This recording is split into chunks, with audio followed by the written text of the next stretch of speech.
গাজীপুরে ঘটে গেল আল্লাহ প্রদত্ত অলৌকিক এক ঘটনা। 10টি বছর লেখাপড়া করেছে, মেয়ে অবস্থায় এসএসসি পরীক্ষা দিয়েছে। হঠাৎ করেই তিনি জানতে পারলেন তিনি ছেলেতে রূপান্তরিত হয়েছে। গাজীপুরের কালিয়াকৈর উপজেলার কামরাঙ্গাচালার এই ঘটনা।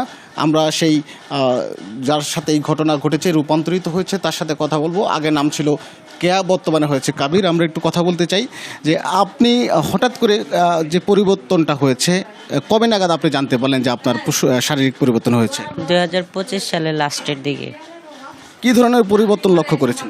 সঠিক প্যাড আর সঠিক তথ্য দিয়ে এসব সামলে নিব এক হয়ে। Monalisa sanitary napkin. শারীরিক পরিবর্তন, মানসিক পরিবর্তন, তারপরে চলাফেরা, তারপরে ফিলিং, সব কিছুর পরিবর্তন। আপনি যে এসএসসি পরীক্ষা দিয়েছেন, কি অবস্থায় পরীক্ষাটা দিয়েছেন? পরীক্ষা কেমন হয়েছে? মেয়েদের মতো পরীক্ষা দিয়েছি, আর পরীক্ষা ভালোই হয়েছে। আপনি কি কোনো ডাক্তার দেখিয়েছিলেন? ডাক্তাররা কি বলে? ডাক্তাররা বলছে সব কিছু ঠিকই আছে, পজিটিভ। এখন আপনার অনুভূতি কেমন? এখন অনুভূতি আলহামদুলিল্লাহ ভালোই। সামাজিকভাবে আপনার যে বন্ধু বান্ধব রয়েছে, আত্মীয় স্বজন, বাবা মা, বিষয়টা তারা কিভাবে মেনে নিচ্ছে? আপনার কোনো অস্বস্তি হচ্ছে কিনা? না, তারা সবাই নর্মাল, পজিটিভ নিছে। দর্শক, কেয়া থেকে কাবিরে রূপান্তরিত হয়েছে, মেয়ে অবস্থায় এসএসসি পরীক্ষা দিয়েছে। সম্প্রতি তিনি ছেলেতে রূপান্তরিত হচ্ছে। এই ঘটনার পর এলাকায় চাঞ্চল্য সৃষ্টি হয়েছে। আমরা কেয়ার যে শিক্ষক রয়েছে তার সাথে একটু কথা বলতে চাই যে আপনার যে শিক্ষার্থী, সে মেয়ে থেকে ছেলেতে রূপান্তরিত হয়েছে, বিষয়টা আপনি কবে জানতে পারছেন? আমি 2 দিন আগে জানতে পারছি। ওর মার মাধ্যমে আমি জানতে পারি যে ও তো আমার স্কুল থেকে 2026 সালে বিজ্ঞান শাখা থেকে এসএসসি পরীক্ষা দিয়েছে। 2 দিন আগে জানতে পারি যে সে মেয়ে থেকে ছেলেতে রূপান্তরিত হয়েছে।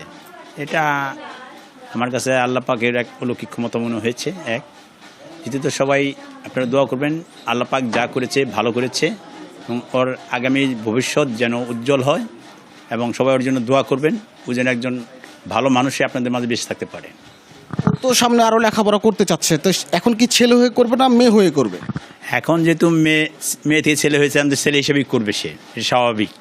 এখন তো আর মেয়ে হিসেবে করার কোনো সুযোগ নেই। আপনাকে ধন্যবাদ। কেয়া থেকে কাবিরের রূপান্তর, নারী থেকে পুরুষে রূপান্তরিত হচ্ছে, এটি অলৌকিক ঘটনা। সামাজিকভাবে খুব দুশ্চিন্তা রয়েছে কেয়ার পরিবারের স্বজন যারা রয়েছে।